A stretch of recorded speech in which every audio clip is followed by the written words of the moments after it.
I didn't realize that I was being abused. I thought that I was being strong with a complicated person. And that was kind of what was being fed to me.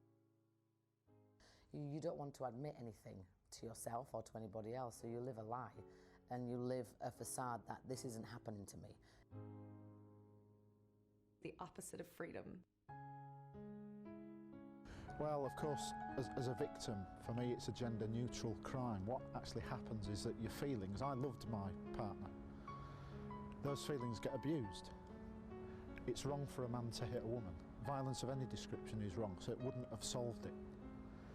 I can't say why she committed the level of violence that she did, but the fact is for men that the other additional difficulties that they may not be believed if they come forward, so there's a challenge there. But all victims should find the strength to confide in someone because help is out there. I know that from my own experience and proof of that. He'd wake me up and tell me I was disgusting, that I was vile. I think domestic violence is so normalized, and was normalized to me that I couldn't see a crime being committed when it was being committed. Just to belittle me, say you're dumb, you're stupid, you're thick, all the time. It's very subtle. That's the thing about, you know, domestic abuse, domestic violence. It's a real gradual, step-by-step process to get somebody to a place where they lose themselves so much they accept or feel like they deserve to be treated in that way. It's not one thing, it's loads of tiny little things that get sewn together into a nightmare.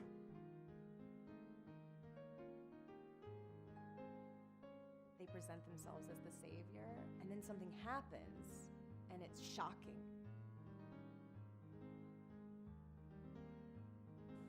Like, just treating me very bad. I felt like he was getting joy of seeing me suffering. She was terrified.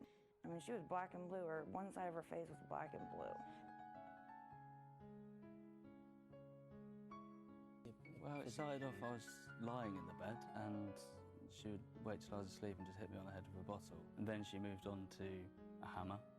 She started hitting me with hammers everywhere, like my shins, arms, head.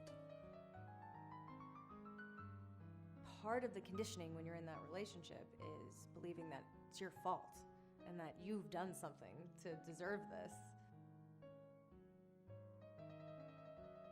It's incredibly dangerous to leave an abuser because the final step in the domestic violence pattern is kill her.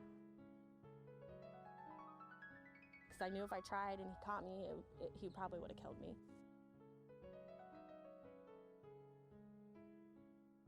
There was nothing I could do. I had no way of contacting anyone, and if I did do it, I would have... She told me if I ever tried to leave, she'd kill me.